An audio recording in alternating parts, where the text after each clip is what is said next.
It's been 1 year since the war against Iraq began, and all last week there have been re-examinations. Among the names that have reappeared is نیره. It's been said many times, in war, the first casualty is truth. Does it apply to the Gulf War? The fact of Saddam Hussein's aggression is beyond dispute.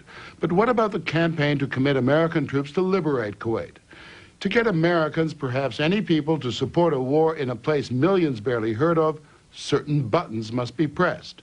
In the run-up to the Gulf War, one image, one presence touched American hearts and minds like no other. It was this 15-year-old Kuwaiti girl identified only as نیره. Mr. Chairman and members of the committee, my name is نیره, and I just came out of Kuwait. While I was there, I saw the Iraqi soldiers come into the hospital with guns. They took the babies out of the incubators, took the incubators, and left the children to die on the cold floor. It was horrifying. نیره was testifying before the Congressional Human Rights Caucus, but in fact, she was testifying before the American people, and her story mesmerized the nation and the world. Dead babies, brutal, pillaging Iraqi monsters. It was powerful stuff, according to Congressman John Porter of Illinois, co-chairman of the caucus. I got feedback from the president. I happened to be over at the White House the afternoon, later in the evening, after the afternoon of the hearings, and the president said that he had seen it on CNN, and that he was shocked at some of the things that he had heard. And they were thrown out of the incubators. President Bush repeated the incubator story at least 10 times in the following weeks. Babies pulled from incubators and scattered like firewood across the floor. There was plenty of evidence of Iraqi brutality, but the incubator story became almost a rallying cry. It had presidential confirmation and the confirmation of Amnesty International, which published a report after نیره testified, quoting her and claiming 312 babies were killed when Iraqi troops pulled them from their incubators. Then, a rather embarrassed Amnesty retracted its report. In London, spokesman Sean Stiles said, as hard as they tried, they could not confirm it. We spoke to well over a dozen doctors of different nationalities who had been in Kuwait at the time, and they couldn't stand the story up, and it became quite clear to us that credible medical opinion was that this didn't happen. And it wasn't just Amnesty International. The story did not hold up under repeated scrutiny by reporters and human rights investigators, including Andrew Whitley, executive director of the human rights group Middle East Watch. You went to investigate. Yes, we did. You went to Saudi, and then after liberation of Kuwait, you went to Kuwait. Correct. What did you find? We went straight to the hospitals. We were particularly concerned with going to the maternity hospital at the Al Sabah complex. This is the largest hospital in the country, and it's a hospital that has perhaps half to two-thirds of all the incubators in the country. Did Iraqi soldiers remove babies from incubators in order to steal the incubators? No, they did not. Not at all. And what about the El Adan hospital that نیره talked about, where she said she saw babies removed from incubators? The Adan hospital, my colleague, who is a native Arabic speaker, went along there and interviewed the doctors, and he was able to speak to people who said that they had been on duty at that time and that this incident didn't happen. But you're not trying to paint the Iraqis as being saintly soldiers. There were atrocities. There were very many atrocities, and the atrocities were largely committed by the secret police units. That happened? Yes, for sure. The babies and incubators? Did not. If it didn't happen, where did the story come from? We can't answer that. We can't tell you about نیره. She was no ordinary witness. She's a member of the Kuwaiti royal family, related to the Emir of Kuwait. And when she testified, her father was sitting close by. He's Sheikh Saud Nasir Al Sabah, Kuwait's ambassador to the United States. نیره lives with her family in Washington, D.C. Her true identity was not revealed until John R. MacArthur, the publisher of Harper's Magazine, got suspicious and started sniffing around while working on a book called Second Front, about propaganda in the Gulf War. So I set out to try to find out, like any reporter does, and I started asking questions, and I finally heard a rumor that Naira was the daughter of the Kuwaiti ambassador. So I used an old reporter's trick. I called up the embassy and I said, Naira did a terrific job at the Human Rights Caucus, and I think her father must be very proud of her. And doesn't she deserve her place in history? And the ambassador's secretary said to me, you're not supposed to know that. No one's supposed to know she's the ambassador's daughter. There were those who did know. Congressman Tom Lantos, co-chairman of the Congressional Caucus, knew, but he told no one, not even his co-chairman, Congressman John Porter. I did not know of it until about 10 days ago when it was brought up to me by somebody in the media. We spoke to Congressman Lantos through a telephone hookup to California. He says he kept Naira's identity secret to protect her family from Iraqi reprisals. Do you believe that she witnessed what she says she witnessed? I have never a personal knowledge of what a witness tells us, and at the moment, I understand some groups questioned her testimony. If in fact that is the case, if in fact her testimony should be inaccurate, then I believe we are owed an apology. I am owed an apology, the Congressional Human Rights Caucus is owed an apology. I haven't the faintest idea at this stage whether she was telling the truth or not. Today on Capitol Hill, Kuwait... We can only speculate on the effect of the mysterious Naira's testimony. Afraid to use her real name in case... We can't say for certain it was part of a massive campaign by the public relations firm of Hill and Knowlton to, in their words, get Kuwait's story out. Others might call it the selling of the war. Hill and Knowlton insisted on reading a prepared statement before answering questions. Hill and Knowlton has been accused of everything from helping start the war against Iraq to orchestrating false testimony before a congressional committee. And I want to say as forcefully as possible, these allegations are absolutely, unequivocally untrue. Laurie Fitz-Pagato, a vice president of Hill and Knowlton, was one of the executives who worked on the massive campaign for Kuwait. Americans didn't know where Kuwait was. They had misperceptions about the country. They thought the women couldn't drive. They thought there was no voting. They had no idea. Time magazine said it was... The women can't vote. Well, the women drive in Kuwait. Fitz-Pagato coached Naira in preparation for her testimony on Capitol Hill. I'm sure there'll always be two sides to a story.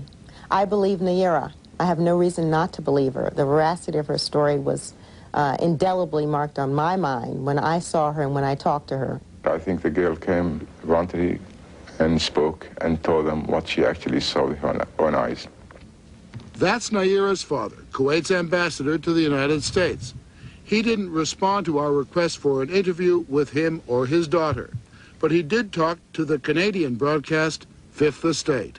Whether she was my daughter, my friend, or she was somebody else, I could have much more easily, if I wanted to lie, or if we wanted to lie, or we wanted to exaggerate, I wouldn't use my daughter to do so. I could easily buy other people to do it. Lying was not the issue, but buying was. Hill and Knowlton was paid $10.5 million by something called the Citizens for a Free Kuwait, which Hill and Knowlton and the Kuwaiti ambassador claim was separate from the government of Kuwait. Well, they paid that much money to a public relations firm because they are concerned citizens who happen to be in this country when the invasion took place. Actually, a document filed by the Citizens for a Free Kuwait at the Justice Department reveals there were a number of private contributions. $20 from a citizen in St. Louis, $1.50 from a doctor in Baltimore, $100 from Nashville.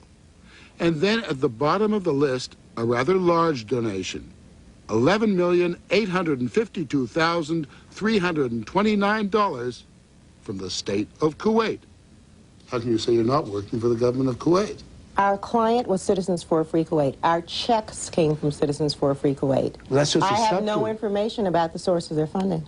That funding had one purpose: to get a lethargic American public to support intervention and a war against Iraq. And so the efforts were, what is it that we can do to emotionally motivate people to support actions through the UN or otherwise to drive them out?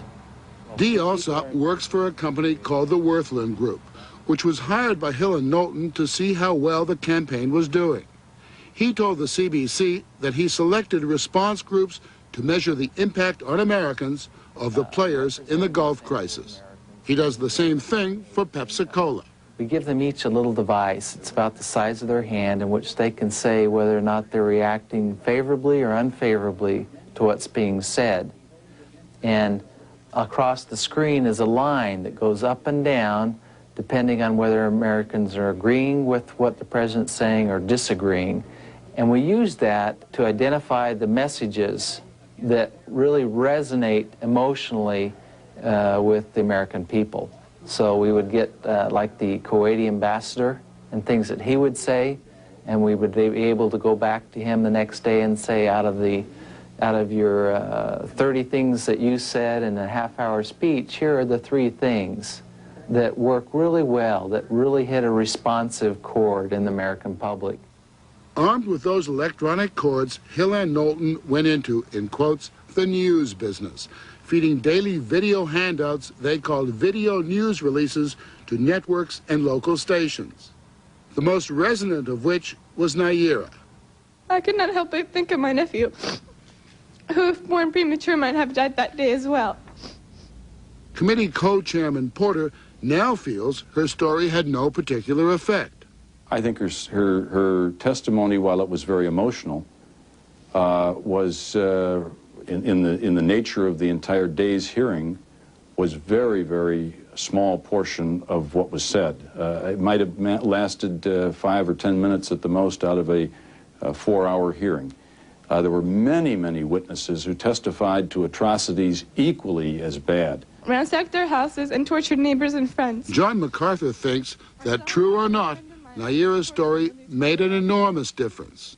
When the Kuwaitis hire Hill and Knowlton to represent their interests, to argue the case for military intervention, Hill and Knowlton desperately needs a defining moment, a defining atrocity, something that is so emotional that the American people will not be able to ignore the plight of Kuwait. And Naira and the baby incubator story provide that defining moment. Hill and Knowlton is by far the biggest, most influential PR firm in Washington. They represent everything from Nintendo to Toyota cars, and for a time, Adnan Khashoggi and BCCI. But countries with a PR problem are their specialty. Their clients include Indonesia, Turkey, and China. Their critics accuse them of being an unelected shadow government, able to influence, if not make, policy. Access is everything. Craig Fuller, who until last week was president of Hill and Knowlton, was George Bush's chief of staff when he was vice president. I was involved in President Bush's campaign. I've also been involved in President Reagan's campaign, and this was like a campaign in every sense of the word. He needed no introduction to the administration. My relationships there kind of continue, even having left the government, and I think almost spontaneously, as the Kuwaitis were talking to us, we were also talking to the people in the administration to find out how we could be supportive with respect to the president's program. The program was to go to war, and the decision to go was a close one. In the Senate, the war resolution passed by 5 votes, and incidentally, 6 senators referred to the baby incubator story as a reason to go to war. The story may not have made the difference, but no one can doubt its impact on both the Senate and the House. Now is the time to check the aggression of this ruthless dictator whose troops have bayoneted pregnant women and have ripped babies from their incubators in Kuwait. If in July 1990, Iraq had come to Hill and Knowlton and said, look, there are going to be some big events out here in the Gulf, and we want to take you people on to tell our story, you would have done it, correct? No, Hill and Knowlton, I would never say that. We have a committee that reviews potential clients. And what would have been your recommendation? I don't know. America would most likely have gone to war without witnessing Naira's testimony. The troubling part of the story is the belief by the public relations industry that with enough access, enough money, and knowing which buttons to push, war can be marketed, just like soft drinks and toothpaste.